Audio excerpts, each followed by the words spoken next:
one of our employees was out of town in a clinic setting, and due to the training, she recognized a situation where this is a problem. It was an older man and a girl who he was claiming was 18, but she didn't look 18.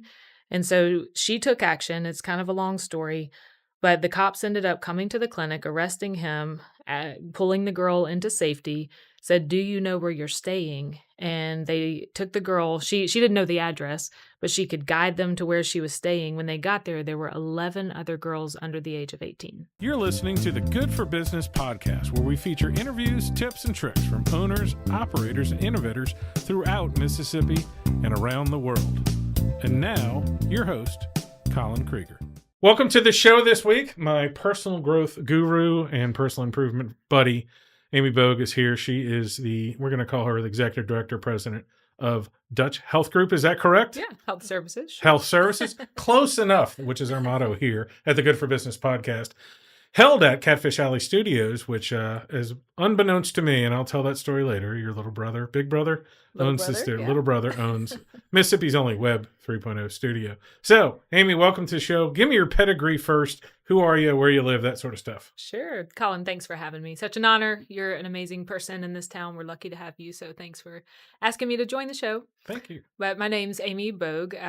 Gillis is my maiden name. So I was born here, raised here, left, went to University of Alabama, moved around a lot with my husband, Matt. And then we decided to come back home to the family business. Yeehaw. So as I do every week, let's go straight into your origin story. And I'm thinking little 13, 12-year-old Amy Gillis pump gas or doing whatever you were doing. What was your first job ever, even if it's cutting grass or working? Yeah. So my very first job was actually at my family business. I would sit at the reception desk and answer the phone. I still can remember the extensions. And we still have some employees that work there today that were there when I was 13 years old. And what's the family business for people who don't know? Sure. The big parent company is called the Dutch Group. Okay. And so the Sprint Marts that you might see around town, my granddad started the company almost 55 years ago. Well, there you go. And what were you doing? So you worked at the front desk was your first job? Very first job. Yep. Okay. What'd you go on from there? Well, then I wanted my driver's license. I mean, it's a big deal, and you can get it at 15. So I actually worked for BankTel for Boyce Adams. Was my first official job outside of my family business. And so that's been fun to see their journey and their success. It's been awesome. Yeah, because I first became aware of them when I was in Oxford, because they had an Oxford connection up there, and they actually I ran a whole bunch of Papa John's, and they handled our bank stuff. So I was first, when I came back, came 20 years ago from Katrina, lived here for a year and a half, moved up to Oxford for a couple of years, and then came back, and he was the first person. I'm like, yeah, you were in Oxford too. So yes, a little small world. So, all right. So what did you do for them, for BankTel? Oh, just filing things, stuff that a 15-year-old could do. But I've worked my entire life. From there, would work. I've worked at Reuben's. I've been a waitress before. When I went to college, I had multiple jobs. I know you had Renee on, and she taught aerobics. I've taught fitness classes for 15 years. I always enjoyed a free gym membership until I was tired of doing that. I wanted somebody to lead me, but I've worked in the restaurant industry. I've had a lot of jobs. By the way, I'd like to say, I think we're on episode 8. We're 8 for 8 on some food service experience and being an entrepreneur. Nice. Usually there's one hot, horrible job. There's one working for a friend or family member, and then there's the inevitable restaurant thing, which is in some ways is sales. It is. You're in there for it. Can you talk about how you developed from that? Like, were there any pressures when you were a baby working for your family as opposed to where we've gotten to today? No, I will give my family a lot of credit. There's never been pressure for any of us to get in the family business. In fact, I started as an accounting major at University of Alabama. And that's laughable. I would make a terrible accountant. I like to live in the gray, and they are very black and white. And so I was walking across campus freshman year and thought, I do not want to sit behind a desk all day. And I really like people. And I thought about nursing, and there's no one medical in my family except my uncle by marriage. So I didn't have anybody to talk to about what does the medical field look like. And so I talked to my advisor, and she said, oh, you can, swap to nursing. You're just going to have to go to school an extra semester, which happened to be the fall. So I called my dad. I said, I've got good and bad news. Bad news, I need to stay one more semester. And I said, the good news is I get one more football season. So I did swap majors and ended up graduating that December.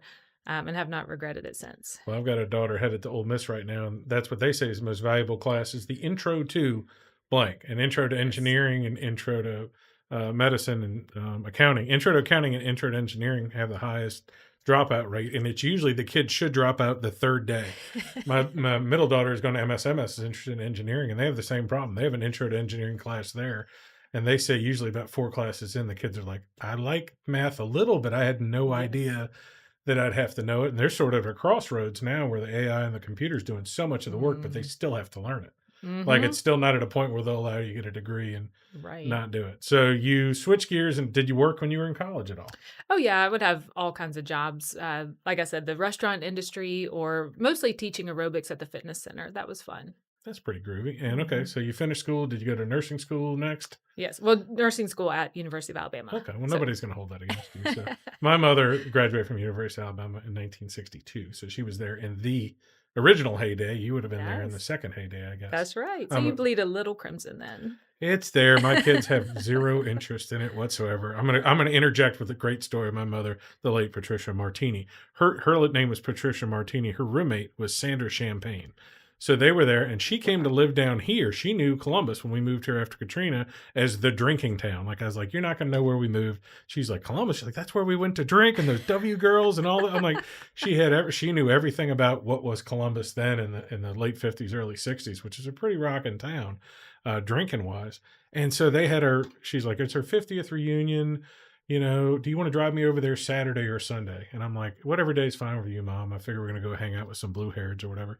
And I'm bringing her over there Sunday. She's like, oh, I'm so glad we didn't go yesterday. I'm like, why? She's like, it just looked horrible. I'm like, what looked horrible? And she's like, oh, it looked horrible on TV. I'm like, what do you mean? Because they played LSU yesterday. I'm like, she's like, yeah, I saw some of my classmates. Yeah, they brought them out on the field, and it just looked so hot and miserable. And I'm like, but you were on the field at an LSU number 1 versus number 2 night game. Like, that was your home. Yeah. She's like, yeah, but it's so much easier to go today. And I'm like, oh, mother, just fill in the details next time if you could. Right. So God bless her. But yeah, Alabama, not a bad place. I've tried to trick my kids into going there, but so far they're 1 for Ole Miss. So Great what school. happens immediately after nursing school? So after nursing school, moved to Charlotte, North Carolina. Oh, wow. I knew I wanted to get out of Mississippi or Alabama. I've always enjoyed traveling and exploring new places. And Matt was working in Charlotte, and we had dated in high school, broke up for 10 years, and then we always wished each other happy birthday on our birthdays. Mine's August, his September. He said, "What are you going to do when you graduate?" I'm like, "I don't know, but I'm not staying in Mississippi or Alabama." So he said, "Why don't you come visit Charlotte?" So I did, interviewed, got a job up there, and the rest is history. And explain to everybody, what does Matt do? What's his grown up job? He actually used to work in corporate America for Stanley Black and Decker, which is why we moved a lot. Lived in several states as he was climbing the corporate ladder. So I could work at a hospital and I could get a job anywhere Yeah. as we were going. And then we were pregnant with my second child, and my dad had always told Matt, if you want a job in the family business, you can have one. And we were getting ready to move again. And we thought, we could do this a lot. We would go overseas, we would end up in the Northeast. Matt would have a great job, make a lot of money, or we could go back home and actually have a relationship with our family and our And a kids, babysitter. a Yeah. babysitter. They could have a relationship with their grandkids. And so we made that decision to come back home. Excellent. So Mhm. when you came back here, what did y'all do first step in the door? Well, I had the baby, Brooklyn, my second, and Matt started with the grunt work. I mean, my dad and granddad, they like you to know from the ground up. So he was driving with the 18-wheelers. He was delivering gas and oil. He was working shifts at the Sprint Mart and just getting to know the entire industry and get a feel for every single job. And then he's grown and was last year named as president of Dutch. So So he's learned all the jobs. that's all I've heard from everybody involved. I've had some friends who worked for y'all, is that paying your dues seems to be stamped on the wall there. Yes, So, yes. because y'all have a pretty good retention rate, at least in the front office stuff, right? Right. As far as keeping folks. And so how did that lead into, I guess, Allegro, everything else you're doing? Allegro Sure. Plaza, the whole 9 yards. Everything. Yes, kind of random. My granddad, like I said, is a true entrepreneur, and we had a pharmacy. That was the first step into the medical world. He wanted to be a pharmacist when he grew up. Loves an independent pharmacy, still does. And so he put one at Dutch Village. It was the very first one in the state. Just to give you an idea of his entrepreneurship, back then, he put a bank, it was a VHS rental, dry cleaning, pharmacy, and a gas station. And so they called it Dutch Village. And that was kind of the birth, 1990, for us getting into the medical world. And so he grew to a couple pharmacies, and we had one out in New Hope that had half gift shop, half pharmacy. And so I moved back, and I'm a nurse and kind of like, I want to get back into work. I don't like to just sit. And he goes, great. I want you, I joke with people like a blank sheet of paper. I want you to open a clinic next door to the pharmacy out in New Hope. Whew, okay. I'm like, I have worked in the hospital. I'm clinical and I'm pretty decent at that job. I did not know anything about the business world. And so I joke to a lot of people that I got my MBA the hard knocks way. I learned boots on the ground. I lost a lot of money. I made a lot of mistakes. But then I really understood the world and started to see some success and okay, this is how you do it and this is how you don't do it. And so we've been able to grow that way. Yeah, well, a lot of entrepreneurs, especially in that situation, it's bounce checks and YouTube.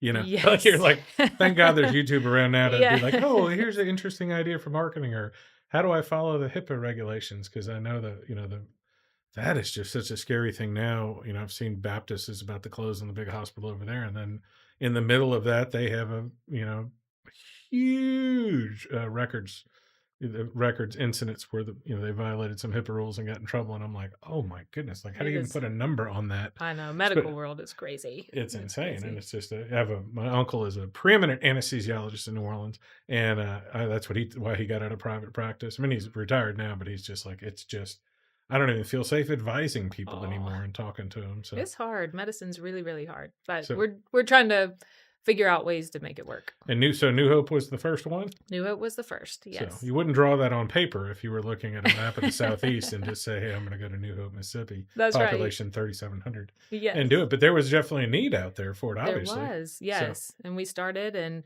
I look at the drawings now, and sometimes as an entrepreneur, when you go back and I look at New Hope and I look at the clinic on First Floor Plaza, I'm like, gosh, there's so many things I would do different, yeah, but then you get to make those changes as we've grown and with our OBGYN, that clinic is everything that I wish I could have done in the other ones. I even made room for an ice maker in there. It's like the little, just fun things in life, like, oh, and get you a staff bathroom. I feel so bad for some of the other clinics that I just didn't know. You don't know what you don't know. yeah. Well, I had a time dealing with corporate Papa John's. They'd come into a new build of a store and they're like, "This sink needs to be here." And we're like, "That's dumb." And then like 2 years later, I'm gonna be like, somebody would drop something. I'm like, that's why the sink's there. Like that's why that table's there is because There's a they've spent the reason. time and learning. And Yes. most of my guests, we've talked about that in restaurants, the skill set that restaurants give you of prioritizing clients. That's a big deal Yes. in your business is the Yeah. constant text alerts I get for a point. I like that I've done with y'all when they're like, you have an appointment tomorrow at 2. And I'm like, thank you, computer. And Yes. she's like, this is Missy. It's a real like they're watching it, but I'm like, Yes. yeah, thank you, robot computer. And it's not 100% robot computer. Right. Yeah, we So still want that personal touch. A funny story for entrepreneurs.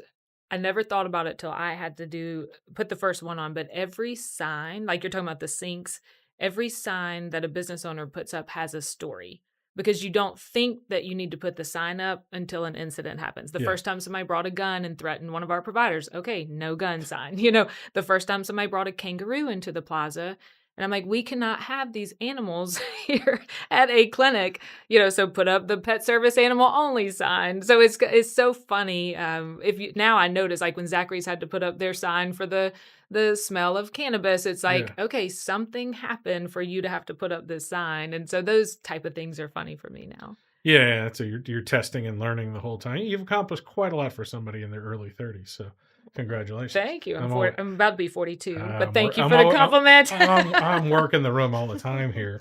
So Allegro Plaza, the best thing I think the thing people publicly noticed the most was the remodel. Was that 18 or 19, something like that? Is that one? 2017. 17, so close enough. Yes. And so that was a pretty extensive remodel there. And it's got a neat story because the gas station across the street, we own the property to the right, and we had paid for plans to be drawn. And my granddad and I are standing over there. We're looking at the plans, and his business mind is just so fun because he looks over there and he's looking down, and we know how much this is going to cost. And he looks over there. He's like, I think we can buy this building for cheaper than what we can build. And then I have a dream for you, Amy. I want you to fill it up one day. And so what's really special about we just opened up our sixth clinic location on the second floor, Allegro Behavioral Health. It's like I just walked in and you almost get a little teary-eyed and emotional, like we did it. You Yeah, know, yeah. it took however many years, but we did it. And it's really, really special. Well, you and I have connected on, I guess, personal improvement, personal growth stuff. And I've been impressed on how much you've implemented with like team meetings and stuff. Because there are people with clinics. I'm on one of the boards at the hospital. There have been different directors who've had different ideas of that, team growing, things like that. I Mhm. used to think they were silly when I was in corporate America, and now I don't have a team, but I understand the benefits of them. Can you speak to how like personal growth and development affected you, and how you've implemented stuff like challenges and meetings and goals and coaching in Sure. your business? Sure. Yeah, about 2019, I literally felt like I was drowning. North Mississippi was closing down two of their clinics. We ended up buying them and converting those from a hospital system to a clinic in 6 weeks. I'd like to talk to somebody else in the nation who's done that because if you understand the ins and outs of a hospital system and then a private practice, even sometimes I think, how did we do that? By the grace of God. But I had a young kid. I just had Bennett. And so I've got three young kids, trying to be a mom, trying to develop new business, and I'm literally drowning.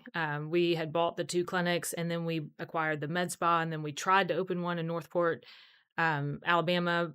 Lost a lot of money there, had to close that down. Long story, but I thought I need some guidance. Like I need somebody to help me. And honestly, I really wanted a female because being a mom with young kids is so different than being a male that is a CEO. And so I looked far and wide and I joke, like, I really prayed for 2 years for God to give me a female mentor. And now he's given me multiple, which is really cool. And so I went to a conference in Nashville that really changed how I thought about what you're talking about and just leadership and what to do and how to do it and coaching. And, we do have team meetings and our top managers all have a coach right now. And it has been the best decision. I try to tell business owners that's probably the best investment I've made is coaching for our staff because it's having a third party's view come in that is one, holding you accountable, but two, helping you come up with your goals and seeing you through them and giving you advice that's not biased because they're not day to day working with you. It has Yeah. been a game Well, and they changer. also don't have the familiarity and the limiting beliefs that like so if I'm working for you for 2 years and you tell me something about I mean literally move that light over there, I'm like, well, you don't know what the light is, blah, blah. And it's an instinctive thing because that's your little area and your thing, my kingdom. When somebody else comes, so Jakob Weinstein's my life coach. It's been about 2 years now. Been revolutionary, not for he's like, go do the podcast, dummy. Like quit Yeah, waiting. Or he's like, I'll sure. I'll be like, well, I don't know who wants to be on there. He's like, and just, I can hear him staring over the phone when I call him. He's going to be on here in a couple of weeks. But Great. a lot of that has been limiting beliefs. And then, of course, Yes. managing stress, Yes. where sometimes you have to look at your business as if it was your personal life and look at your personal life as it was a business. So, Yes. and I've had that breakthroughs with him of dealing with stress where he's like, everything's been all right so far. And I tell my kids that all the time. I'm like, everything in your life's been okay. Like everything you've worried about may have closed down the clinic and Mm-hmm. may have been embarrassing or horrible or whatever, but it's worked out in general. Sure. And especially if you start trying to live in the future and not just, harp on what happened last week or the loss on that, because you can, it's easy to collapse. I did It is. appreciate too, as a father of three daughters who I've actively tried to make sure that like they're aware of who you are and aware of Renee Sanders. And, you know, when we had a female commander of the Air Force Base, or I'm like, Lynn Sproul, like when I introduced him to Lynn Sproul in Starkville, I'm like, she's the Mhm. first woman ever to land a plane on an aircraft carrier. I'm like, she's here in Right. Columbus, Mississippi. Samantha Weeks was Right. the first female Thunderbird. I'm like, this is amazing that you can reach out and touch these folks in a community like Right. this. The biggest reference I have to the female male dynamic isn't that big of a deal.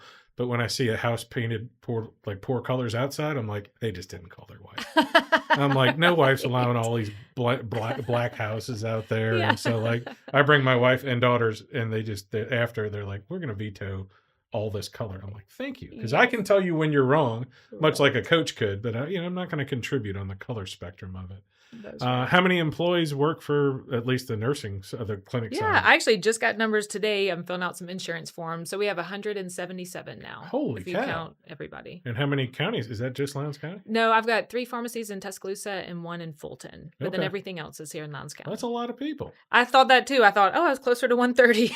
Yeah. You just don't keep up. Well, Sometimes you're just going and blowing, and I did all the math you might today, and have I to said, have a talk with Missy at "Wow." the scheduling thing. I have to cut your hours back. Yeah. You're sitting here texting Colin all that.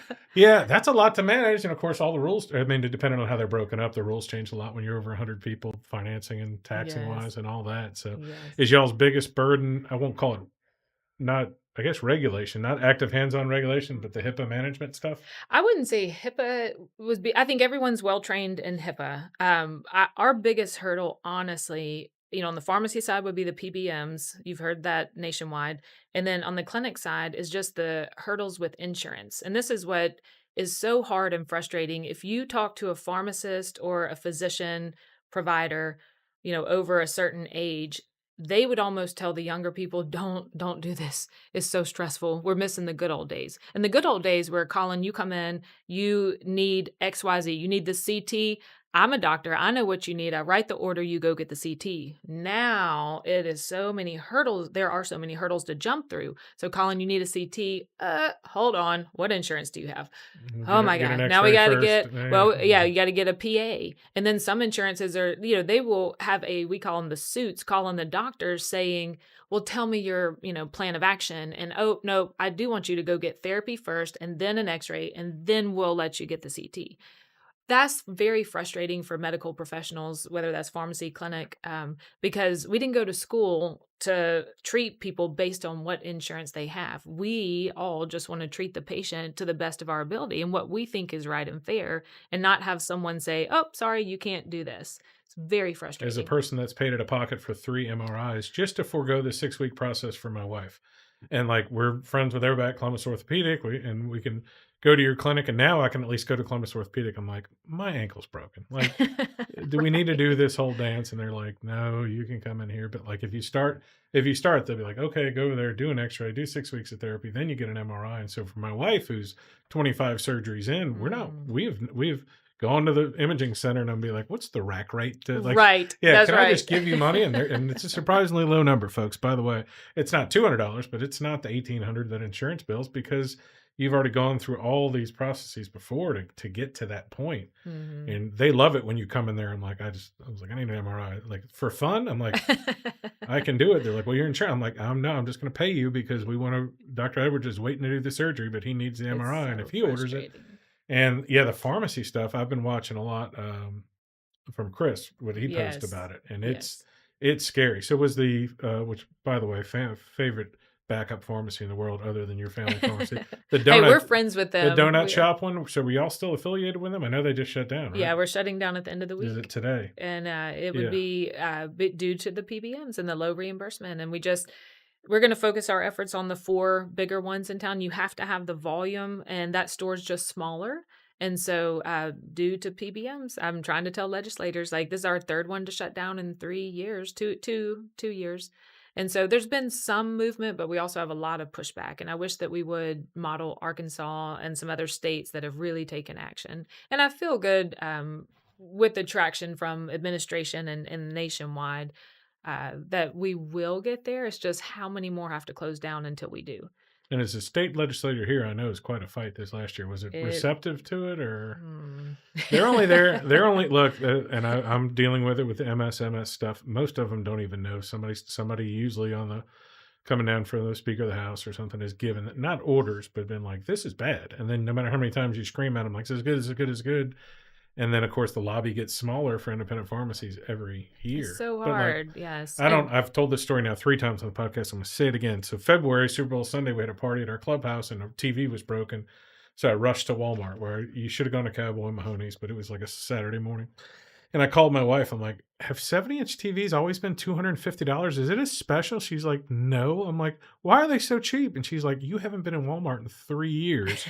And it's not like I don't want to go. I'm like, if it's something I'm ordering on military hardware or sunflowers, I Yeah, just don't want to go in there. right. Not only are they national, and that's how I feel about the pharmacy. Or like when I hear people like, oh, I go to Walmart pharmacy. I Right. was like, you should get your diabetes medicine from the place that sells donuts. Like that's Yes, that's the right. kicker. It's a win-win for everybody. So does Sprint Mart still operate that store? Because they Yes. sold a couple. Did they sell No, they still Tina? operate that. So Tina, the one that was Right. Bobby Watkins, Right. was then Sprint Mart, and now it's somebody else. Right. Okay. Right. They sold that one, but they're still going to own and operate the donut factory. Okay. Were So, there any others that they sold off the top of mind that I could think of?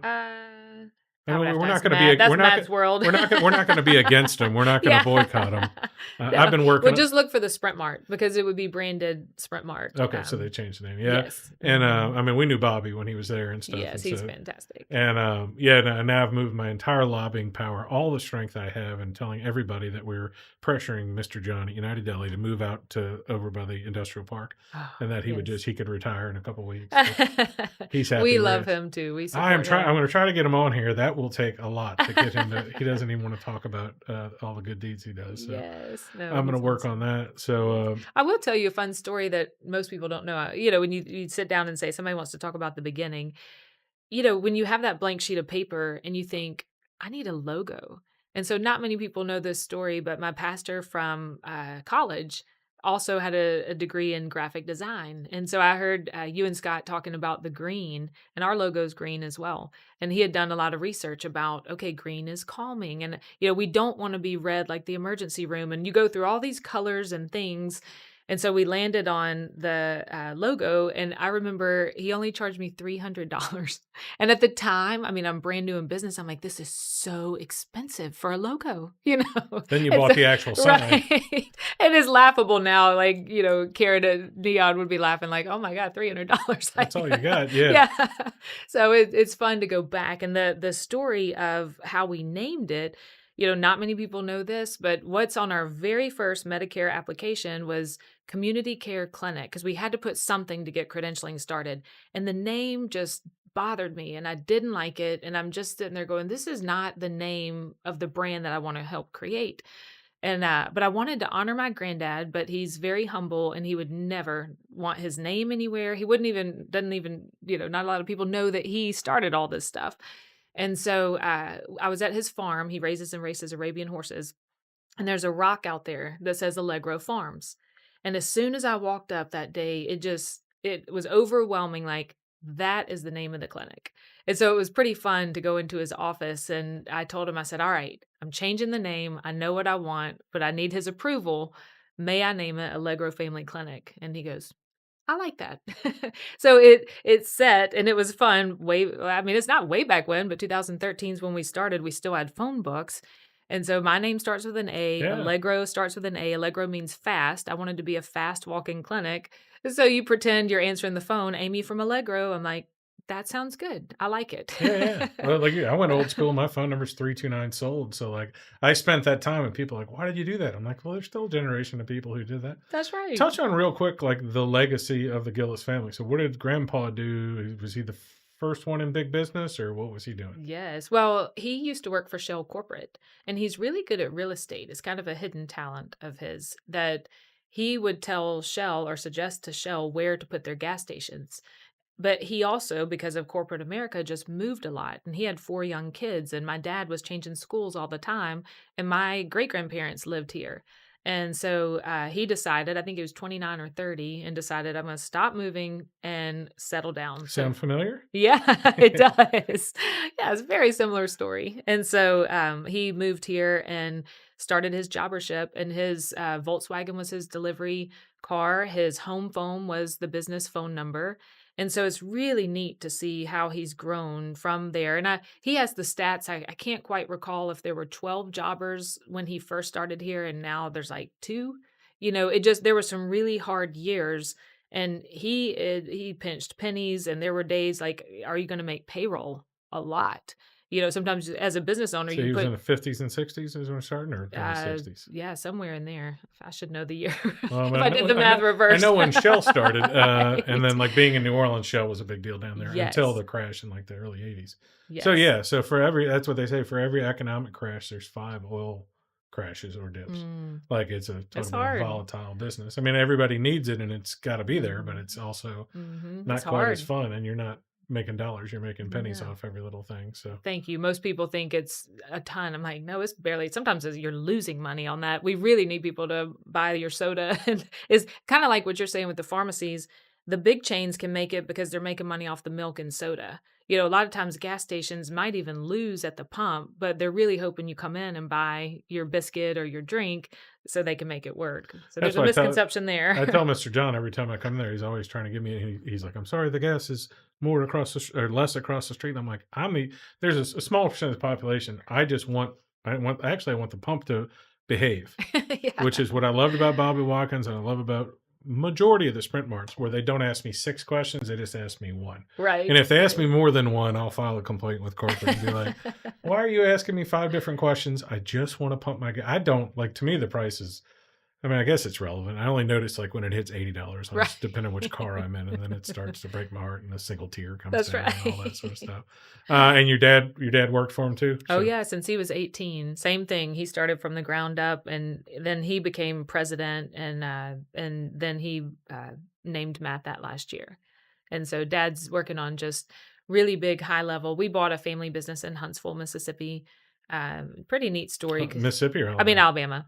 And, that company had much larger offers from the big guys, but they wanted to keep it family run. And there is a difference, Oh yeah, between family owned and corporate America, especially those that have worked in both.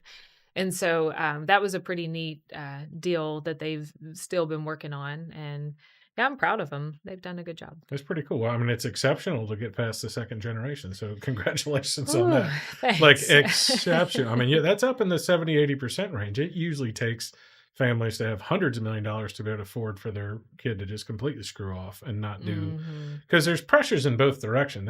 There are not, including my good friends with the IMS, of like people that people think have these unlimited resources and don't Hmm. understand the pressure of, you Keeping the need to do business this and you going. got to do. I Yeah, always talk about the IMs because they own a bunch of properties in town and don't charge people enough rent. Don't raise the right, rent on my friends, but I'm like, a lot of the buildings downtown would be beat up if it wasn't for them. And we, right, again, I have friends at WCBI and the dispatch, and if the dispatch, they're not printing money, they're hanging in there, but like, they're the reason some of the other news outlets have the stories to tell. It's right, because they're investing and putting in the work, which they don't need to do. I don't think they need to do.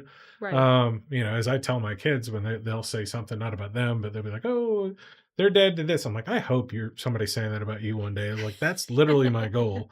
Daughter going to Old Miss, which is like a resort right now.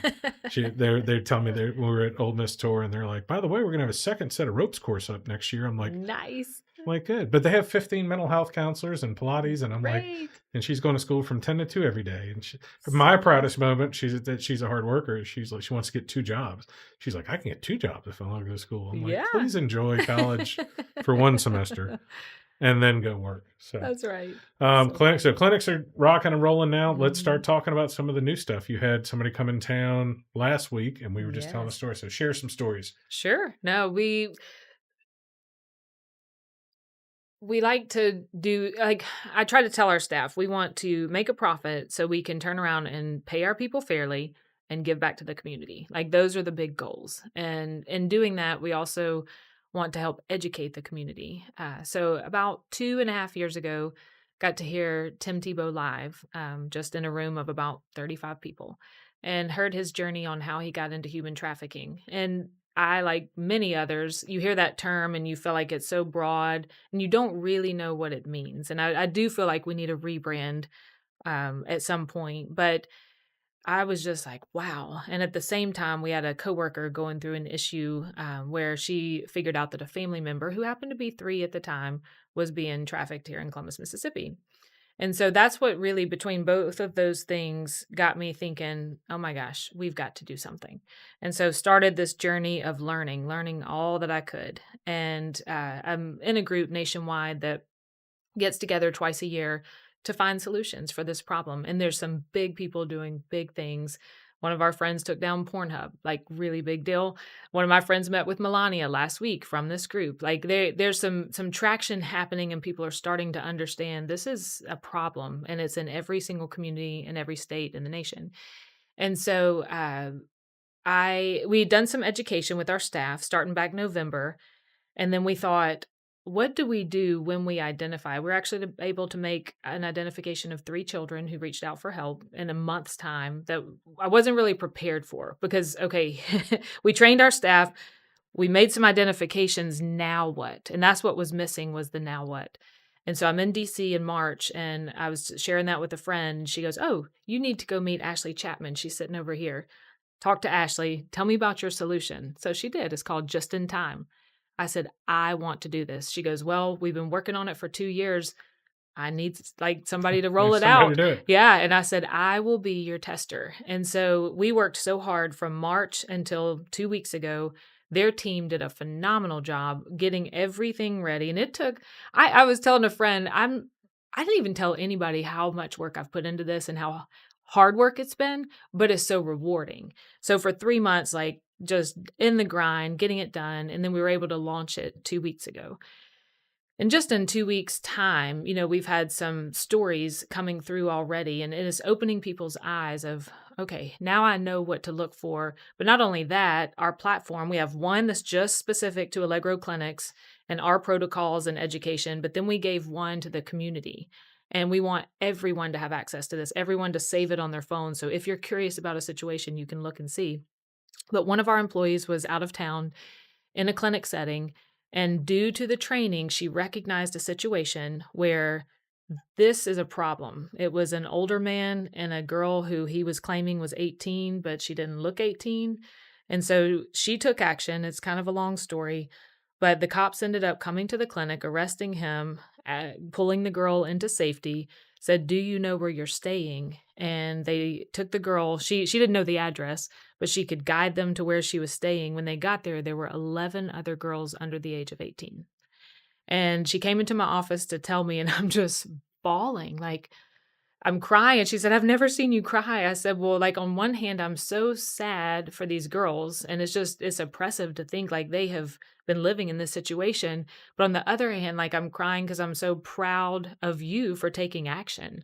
And just that was so brave. And she'll admit it was scary as hell, Oh, yeah. but she did it. And that was the biggest part. And I'm so proud of that action. So, I keep just, as I'm telling people, we need to educate, which is what we started doing. But then I want to empower people to feel confident enough to take action. And that's how we make real change. That's what I want Allegro to be remembered for, is how did we help our community? How do we give back and really initiate change? It's not much about everything else. I hope that all of our employees love their job and they retire with us. That's a great goal.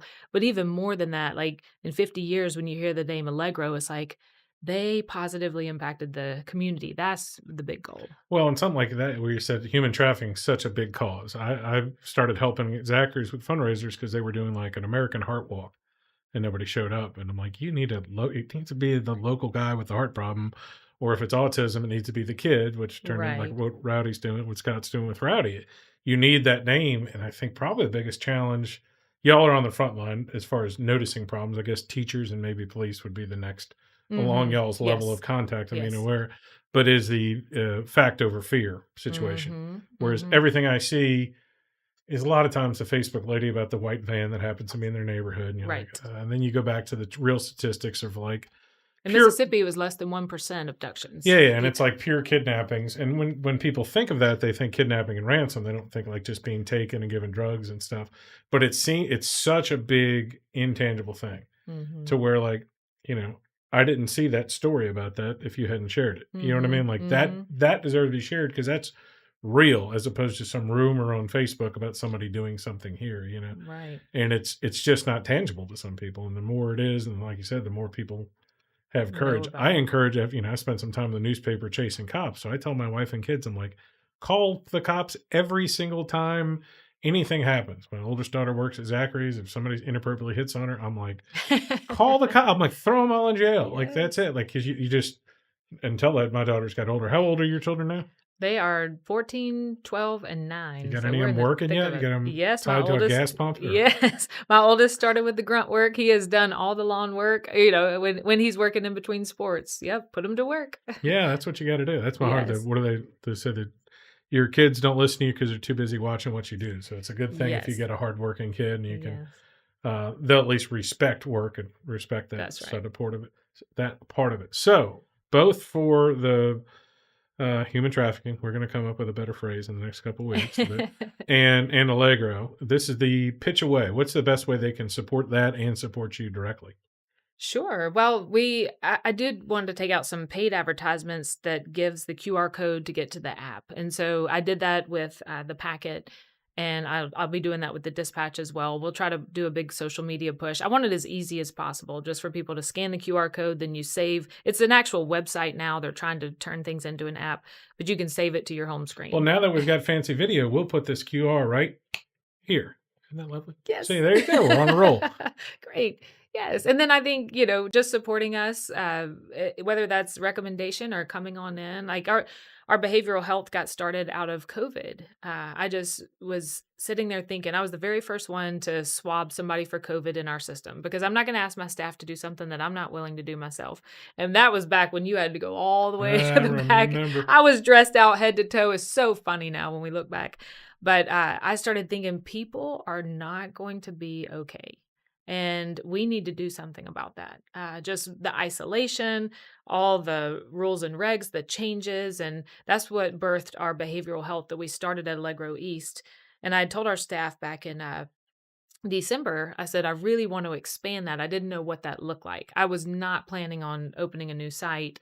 It just all kind of fell into place when East was booked out and we have a waiting list, and I don't like a waiting list. Like, we're Allegro, we're fast, we want to get people in. So we needed a second site to help handle that. And you were talking about, if I can go back real quick for a plug, you were talking about just what what stress does on the body. And I really want to encourage everybody. I don't care which provider you go to in town, but you need to get a wellness visit once a year. You need to know your baseline labs. My labs are different than yours. My blood pressure normal is different than yours. And so every year, everyone should watch those. So this time last year, I was going through just an extremely stressful situation, and it was time for my Healthy You. I thought I had just went on a walk with my girlfriends. I said, I feel so healthy. I feel the healthiest I've felt in a long time. You and I talked about walking a 12-minute mile. I could walk the 12-minute mile. Like, I was doing all these different things, but my lab work told me differently. So I get my lab back and I'm like, why are my liver and my kidneys shutting down? Like, this doesn't make any sense.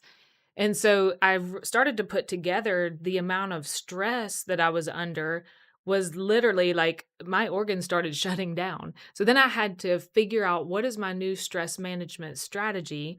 And I worked on it hard for 3 months. And then when I got my labs back, they were all back to normal. And so I just want to encourage the audience to, like, don't underestimate, if you're under extreme stress, the side effects that it has on your body, and go to a clinic and talk it out. And there's a lot of things you can do to manage stress, especially, I'll throw out, like, I've got several friends in a narcissist relationship that can really affect your body. A friend of mine was like, I feel like I'm in a fog and I can't make a decision. And I looked at her, I said, you are normal. That is a side effect of being with someone who's a narcissist, like those type of things. We'd love to help educate the public, which in turn, with our behavioral health, we can help you. And we want people to come in broken and come out feeling a little bit better. Like, that's the goal of each clinic, no That's matter why where they behavioral are. health is so important, because it's not just a pill. No, You got to there's talk so them much through to it. it. And like, one of the biggest breakthroughs I had was I was waking up at 3 a.m. all the time and just immediately going, and it still happens, but now I know what to do. But like, breaking into like, oh, we're not finished flipping that house and this deal's going to fall apart and everything's not working. And after talking with my coach for a while and just weeks of working through it, I was like, writing down everything that happened the day before. What the correlation was? I was eating after 8 o'clock at night. Mm-hmm. And so you'd wake up in the middle of the night because your blood sugar was high, and males have it a little higher than women, but they immediately correlate if the front of your head hurts, whether it's from the bourbon and Coke or Rocky Road or actual lions coming to eat me. Right. It is all a lion's coming to eat me. Right. And then, so as long as I know, like, if I stop eating at 7:30 or 8, I wake up at 3 a.m, I'm like, You go back to Yep. bed. It's not as big of a deal. Now you might have, Yes. realistic stress that the tiger or lion is coming at you. Right, But right. that's been a big discussion with my kids. I'm like, be careful what you're eating because you don't know how much of that's causing your anxiety and everything So else. So, true. Yes. well, cool. So if they want to help, we'll have the QR code that we put up a little while ago. Sure. And then if they're at the clinics, name the ones that are in the Golden Triangle that they can go to quite easily. Sure. Well, we've got one in the New Hope area right by the school. We have Allegro East, which is our largest location that houses, we see everything I call it birth to death or womb to tomb, whatever you want to say, brand new newborn. They have the mental health on site and they have internal medicine and walk in. Like they're our most extensive clinic and they've got an amazing staff. So that's right over there by Bullets in East Columbus. And then we have the Plaza, which houses 3 of our clinics, which is behavioral health, OBGYN, and the Allegro Plaza. And then we have Allegro North down there. And then we've got our family pharmacies in town for Yeah. those. And the OBGYN thing has been a big breakthrough, I'm sure. Yes, So, it's been fantastic. What's been really good with that, we do want to kind of like the Dutch Village analogy. The plaza is a one-stop shop. So you've got a pregnant woman that also might have the flu. Guess what? She can go downstairs and get cared for. And so that the OB can focus on OB. And that's been really helpful. Or same thing, we had someone on the second floor that had a UTI. Guess what? You can go downstairs and handle that. So that was the dream, is to help everybody from, womb to tomb and in any capacity. And that's what we like doing. It's fun. well, good deal. Will be great. It's great having you on. I'm probably gonna have to Thank have you you. on again. I may even drag Matt on here.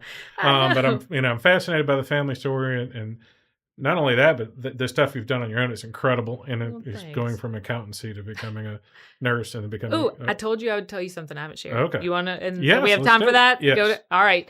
So if for anyone who might have imposter syndrome, because I think that's a real thing and people don't talk about it much. And a lot of times, sure, I'm confident, but it doesn't mean that there's rooms I walk in that I don't have imposter syndrome. And so what most people don't know, and I'm going to give Scott credit. I liked his podcast on not finishing school. I think there's a stigma. Sometimes when you walk in a room, people have enough initials to spit the alphabet around a couple Yeah. times. And I'm not one of those people. In fact, on my business card, I do not have a title and I don't have my degree. I don't have anything on there. And there's a story behind that too. But I want you to see me for Amy. If you ask enough questions and you want my business card, then you can find out what I do, but it's not on my card. And I want you to get to know me. And there's a reason behind that. But when I finished school and I went to Charlotte, and there was something with the testing of our degree. If you went out of state, we had to wait a lot longer to test than everybody who tested in Alabama. So all my friends in Alabama passed their test. And so I get there and I'm just not a good test taker, which is one reason I never went back to school. I have no desire to go back to school. But I failed my nursing boards. And it was so embarrassing. And honestly, at the time, I was working at Starbucks because girls got to have a job. I Yeah. have a place to live and I have to pay my bills. And I still remember mopping the floors at Starbucks thinking like, what did I do this for? I just went through this. I mean, nursing school was hard. It was very hard. I'm like, I made it through that. And here I am, and I can't pass a daggum test, and what am I going to do?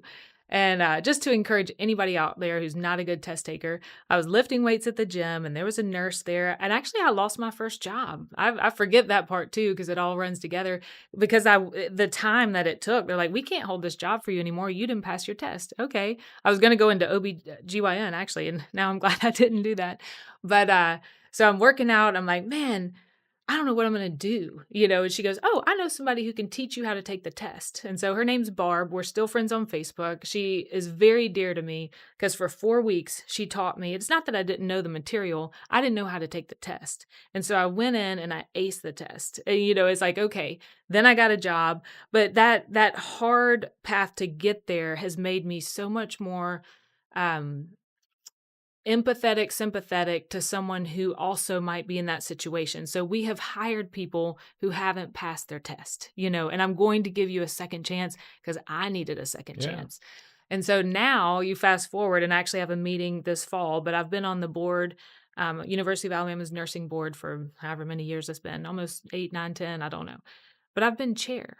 And I get a little emotional when I watch the stats of the people who didn't pass, but also the fact that here's a girl that gets this high honor. It's such an honor to be able to be on that board, but then I've been able to lead it for the past 2 years, and I don't deserve to be there. Because if accolades or a resume and all your failures, were on there, I shouldn't be able to be that chair, but you get those second chances. And so it's just kind of an encouragement for anybody in that entrepreneurial world. You're going to fail, you're going to fall, but you can get back up and then you'll be even stronger for it. So I have Yeah. not shared that publicly yet. Well, thank you for sharing. That's the whole point of this podcast, is for people who are looking from a distance and are just be like, well, they had some gas stations and they built a clinic and they don't understand it. And I can tell you from meeting, I met every single person extensively at Papa John's corporate level, spent a lot of time with them. And with the exception of CFO and the CEO, who were like MIT, just off the charts, every benefit in the world, smart as can be. Everyone else had worked their way up and had general failures. And as I say in almost every podcast, several careers of varying degrees of success, Yeah, where you it's just true. have these little stumbles that from a distance don't look that hard, Mhm. and then, the older you get, the more successful you are. They just have more zeros on them. So, That's right. Well, most people think, now, oh wow, you are successful, or they might think that I am, but it's like that glacier picture. They have no idea what we've been through yeah. to get to that point. And you're taking care of 170 other children. So That's right. you just, That is true. all right. Well, good deal. Well, thanks so Yes. much for coming on. We'll see y'all next time. All right. Thanks.